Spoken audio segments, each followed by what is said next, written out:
Vamos de inmediato a escuchar al ministro París luego de recibir la vacuna de Sinovac en Providencia. A la enfermera, a los TENS, a la gente administrativa que está tomando los datos, que es muy importante, y obviamente agradecer a todos los funcionarios de la atención primaria y a las personas que se han vacunado, porque creo que están dando un ejemplo para Chile y para el mundo. Esta campaña de vacunación se inserta en una tradición muy antigua que tiene Chile. El PNI fue fundado el año 78, así que yo he dicho en varias oportunidades y ha sido recalcado en la prensa internacional que este es un tema de Estado de Chile. Muchos gobiernos han pasado, muchos gobiernos han continuado con esta tradición y han hecho esfuerzos enormes para que esto se mantenga, y es por eso que hoy día a nivel mundial prácticamente somos líderes en cantidad de vacunados por 100 habitantes y en velocidad de vacunación, y en Latinoamérica somos primeros lejos. Yo creo que si quisiéramos recordar a alguien, quisiera recordar justamente a don Hernán Alessandri, un gran médico, una gran persona. Por eso el consultorio al cual corresponde esta actividad lleva su nombre y refleja parte de la historia de la medicina. Yo ayer nombré al doctor Cruzcoque, nombré al doctor Salvador Allende. ¿Por qué? Porque yo creo que en el tema de la salud tenemos que tener un concepto de Estado y tiene que haber un trabajo mancomunado y llamado a la unión de todas las fuerzas políticas, civiles, ningún tipo de atacar a esta pandemia. Hasta el día de hoy, a esta hora, me acaban de entregar el informe, se han vacunado 1.649.296 personas. Esto es algo inédito. Y hasta el momento, hoy día, pero hasta las 11 de la mañana nomás, se han vacunado 74.846 personas. Dentro de este grupo, más de 800.000 ya personas son mayores de 73 años. Y eso es una cosa muy, muy importante, muy llamativa, y ha llamado la atención en todo el mundo. Gracias. Muy bien. Les agradezco mucho. Yo pensaba las cifras de hoy día, pero no creo que sea necesario. Sin embargo, continúan los casos en el orden de los 4.169. Lamento, como siempre, el fallecimiento de 83 personas y tenemos todavía 232 camas críticas disponibles. Esto va a estar publicado en un rato más, y además de eso, otro hito importante, porque Chile en ese aspecto también es primero en Latinoamérica: 8.615.052 exámenes de PCR, de reacción de polimerasa en cadena, que nos permite hacer el diagnóstico. Muchas gracias. ¿Hay preguntas? Ministro, ¿cómo está? Buenos días. Quisiera preguntarle por una información que hace poco agencias internacionales están replicando sobre una sugerencia que ha llegado desde la autoridad sanitaria en Francia. Aún no ha sido confirmada, eso sí, por el gobierno de ese país, pero es de administrar una dosis de la vacuna contra el COVID-19 a quienes ya han sido contagiados por esa enfermedad, dicen ellos, porque desarrollaron una memoria inmunológica. Allá se están administrando dos vacunas que están o van a llegar pronto al país, como es la de Pfizer y BioNTech, y también la de AstraZeneca, que se manejan en dos dosis. ¿Cuál es la postura del Ministerio de Salud de Chile al respecto para las personas que contrajeron la enfermedad? ¿Una dosis o dos dosis de la vacuna? Bueno, muchas gracias. En primer lugar, me siento bien. La enfermera que me vacunó tiene una excelente mano, porque no sentí nada. Tiene mano de monja, dijo la doctora Moreno. No sé si será así, pero la verdad es que muy, muy suave la mano, ¿o no? Todos los vacunados aquí dicen lo mismo. Es una sugerencia, como dice usted, que me imagino, por la parte inmunológica, que se basa en que los pacientes que han tenido coronavirus tienen anticuerpos. Por lo tanto, cuando tú tienes anticuerpos que se llaman activos, en ese caso, porque son producidos por la enfermedad, y recibes una vacuna, induces en el organismo anticuerpos pasivos. Por lo tanto, tiene una cierta base científica que es interesante, pero yo no puedo adelantar nada con respecto a una probable decisión que podamos llegar a tomar en algún momento acá en Chile, pero sí tiene una base interesante para ser analizada. ¿Alguna otra pregunta? Sí, ministro, muy buenos días. Algo se conversó ayer en la cuenta pública en La Moneda, pero continúa la molestia de varios alcaldes porque no han podido avanzar de etapa. Ayer el subsecretario Duñac fue bien claro en el fondo de que no se puede arriesgar la vida de las personas para sacar a estas comunas de cuarentena, pero los alcaldes no lo entienden así, hablan incluso de promesas incumplidas. ¿Cuál es el mensaje a los alcaldes y cómo se puede ayudar a estas comunas, o esto ya pasa por otro tema quizás de no acatar las medidas sanitarias? Bueno, en primer lugar, lamento que hayan comunas que todavía no han podido pasar a cuarentena a pesar de que cumplieron las 4 semanas, que era la fecha que nosotros fijamos, y obviamente que no nos vamos a desdecir de eso. Esas comunas que no pasaron a cuarentena, y hoy día alcancé a ver en un portal que eran principalmente 7 comunas las que estaban más inquietas por esta medida, no lograron pasar porque, a pesar de que tienen números buenos, como dicen ellas, y es así, hay que reconocerlo, tienen todavía una incidencia muy alta. Nosotros hemos fijado un valor de incidencia, ojalá al revés, bajo 500 por 100.000 habitantes. Pero vamos a seguir apoyándolas, vamos a seguir conversando con ellas. De hecho, ahora a las 2 de la tarde tengo un Zoom con la región de los lagos, con el Ceremi, con el intendente y con la finalidad de revisar las cifras, porque también muchos alcaldes dicen que las cifras no coinciden con los datos que ellos tienen, y a mí me gusta responderles obviamente con claridad, y vamos a revisar las cifras para tener esa respuesta lo más fidedigna posible. Yo entiendo que las cuarentenas son dolorosas.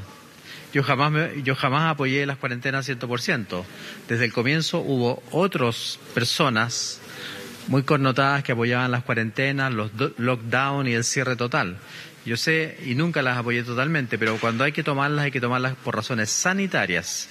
Y como dice muy bien usted, eso debe ir acompañado obviamente de ayuda social, porque entiendo que la persona que no tiene sueldo, que no tiene salario, que no puede sacar plata del bancomático, como otros, obviamente que tiene que salir a buscar el pan, y el trabajo día a día le permite obtener ese pan o ese dinero para alimentar a sus hijos. Así que los entiendo perfectamente, pero aquí tenemos que hacer un balance entre salud y economía, que tanto se ha discutido, y yo tengo que defender la salud, obviamente, y evitar que los hospitales colapsen, evitar que las unidades de tratamiento intensivo colapsen, y que, ni Dios quiera, tengamos más fallecidos.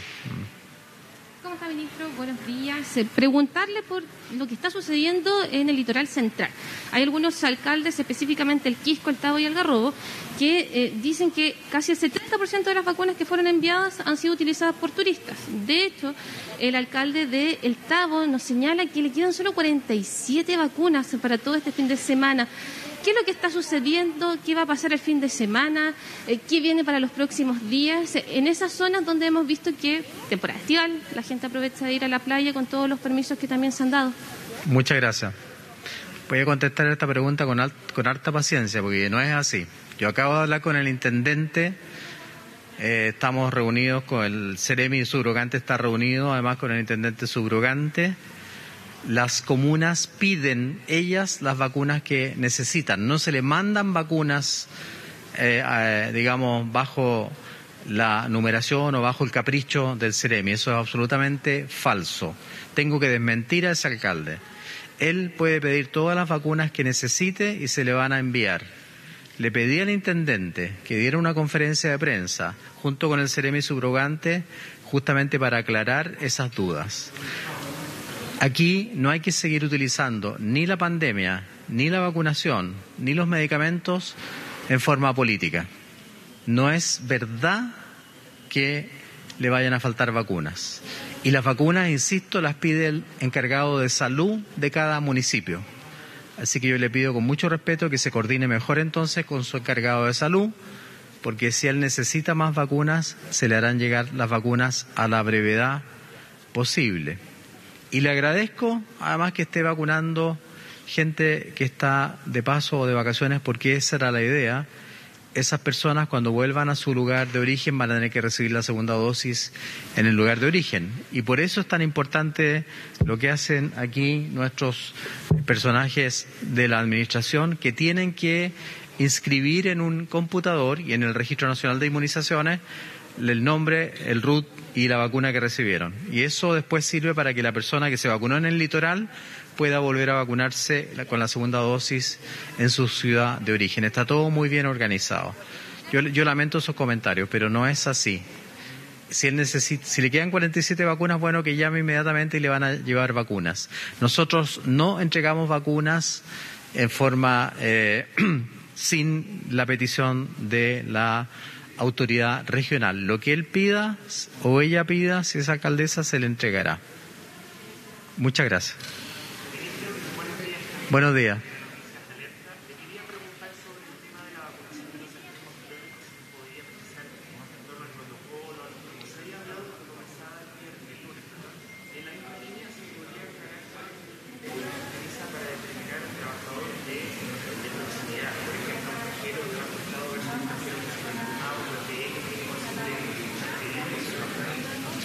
Los enfermos con comorbilidad, prefiero llamarlos, obviamente que son prioritarios. ¿Cuáles son ellos?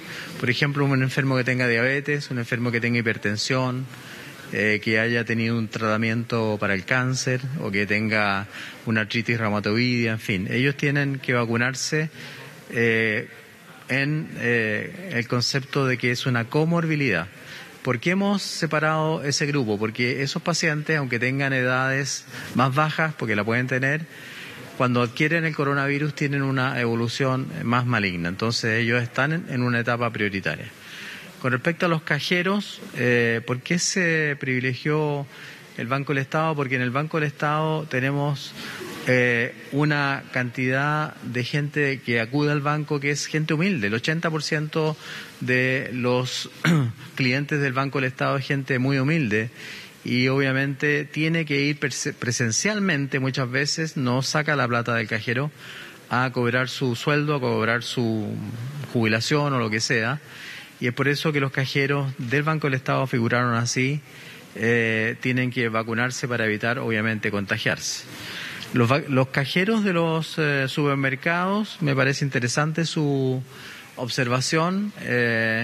También tienen contacto con muchas personas, obviamente, pero yo he visto en los supermercados y espero que eso se mantenga. A la entrada toman la temperatura, entregan alcohol gel, desinfectan el carro con alcohol gel, exigen que haya uso de mascarilla. El cajero también está con mascarilla, no hay tanta proximidad y yo creo que si se cumple eso, deberían evitarse las infecciones. Es lo mismo que pasa en otras actividades económicas. Ministro, usted el día de ayer clarificó la confusión que se produjo respecto a la vacunación de la población migrante en situación irregular y que no había iniciado trámites en nuestro país. Pese a ello, hay organizaciones que han expresado preocupación por la sensación de miedo u otras aprensiones que esto pueda provocar en esa población en el momento en que, según el calendario, les corresponda vacunarse. En ese sentido, ¿qué llamado hace usted a ese grupo, que es importante que, como usted decía ayer, reciba esta vacuna y que a lo mejor, por todas estas señales de ruido que se generaron estos últimos días, también por estas señales que han llegado de la política migratoria del país, ellos decidan no vacunarse por un miedo, por ejemplo, a ser detenidos, a que no reciban la vacuna? ¿Qué mensaje les entregaría usted? Acabo de conversar con una persona que ya se retiró, que era extranjera, colombiana, no, allá está, y se vacunó sin ningún problema. Ahí está el ejemplo vivo de que eso no es así. Nosotros hemos dicho hasta el cansancio, y yo como ministro de Salud y como uno de los responsables porque aquí es un equipo entero el que está detrás, incluido toda la atención primaria, nosotros vamos a vacunar a los extranjeros, a los migrantes, llamémoslo con esa palabra mejor. Migrantes tienen derecho a vacunarse, es una norma internacional de la Organización Mundial de la Salud, está dentro del criterio del respeto por los derechos humanos, así que yo les pido que no tengan ningún miedo, ningún temor, ninguna duda con la posibilidad de vacunarse cuando les corresponda, como dice muy bien usted, por calendario. ¿A razón de qué salió esta resolución? A razón de un programa televisivo de un país cercano que mintió, que dijo que nosotros teníamos más de 80 millones de dosis de vacuna y que eso se había hecho de esa manera para que la gente viniera aquí a hacer turismo, a gastar plata, a ocupar los hoteles, a ocupar los aviones. Eso es una mentira del porte de un buque. Eso es lo que nos produjo este problema y tuvimos que sacar esa resolución. Es muy diferente la persona que vive acá, que está tratando de obtener sus papeles, que es un inmigrante que busca mejor calidad de vida en Chile. Esa persona se va a vacunar, pero la persona que tiene plata, que tiene dinero y que toma un pasaje en avión y que viene a vacunarse, solamente eso no lo vamos a permitir. Eso es turismo vacuna. Eso es lo que no vamos a permitir. Eso es lo que claramente dice en la resolución. Entonces yo le pediría mucha calma, mucha tranquilidad, y yo creo que los países tienen que agradecer a los inmigrantes. Los países que han recibido inmigrantes han enriquecido su cultura, han enriquecido su acervo económico incluso, y yo creo que tenemos que vacunarlos porque no pueden estar acá en Chile sin protección en contra del coronavirus. Ministro, el Ministerio de Salud, ¿usted quizás tienen alguna proyección de cuándo podríamos ver los efectos de este proceso de vacunación, de cómo ha avanzado, quizás cuándo podrían comenzar a descongestionarse las UCI o cuándo podríamos alcanzar la inmunidad de rebaño?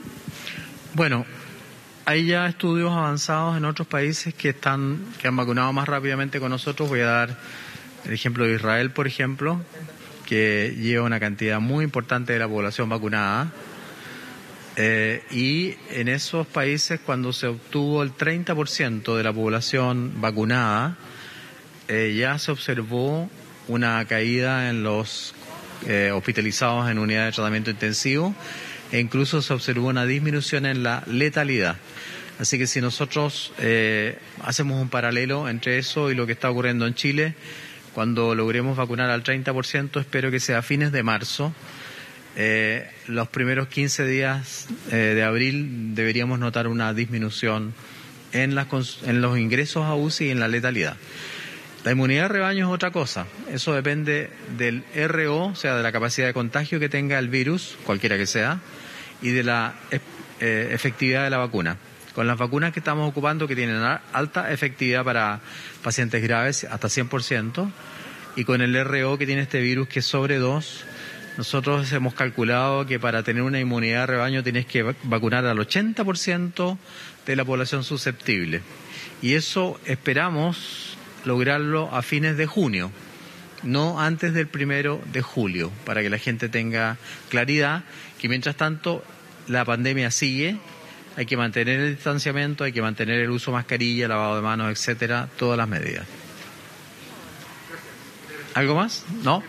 Gracias a la prensa, siempre agradezco primero a la prensa, hoy día no lo hice, pero creo que es fundamental la labor comunicacional que hacen ustedes, y que les vaya muy bien, y que cuando les toque vacunar que se vacunen y que vengan con manga corta, porque yo vine con manga larga, tuve que sacarme todo. Va a salir la foto horrible, pero lo lamento. Muchas gracias. Ahí está entonces la palabra del ministro Enrique París, que se toma con humor también algo que evidentemente se pudo prever por parte del equipo del MinSal, que es que llegó con camisa, con corbata, y evidentemente vacunarlo tuvo que sacarse la camisa, y eso ya es comentado hasta ahora en redes sociales. En cosas importantes de lo que dijo el ministro, los vacunados ya son 1.649.296 personas, y solo hoy, hasta las 11 de la mañana, se han vacunado a 74.876 personas. Además, importante esto porque ha sido una noticia que ha marcado también la jornada, le respondió indirectamente, por supuesto, a los alcaldes del Tao y el Quisco, que han acusado que no les quedan vacunas que se han utilizado en la mayoría en personas que están de paso, veraneantes en el lugar, y lo que ha dicho es que acaba de hablar con el intendente y que las comunas son las que piden las vacunas no se las manda el Ministerio de Salud, es decir, debe ser el encargado de salud del municipio quien tiene que pedir las vacunas. Vamos a escuchar de inmediato al intendente subrogante de Valparaíso que se refiere.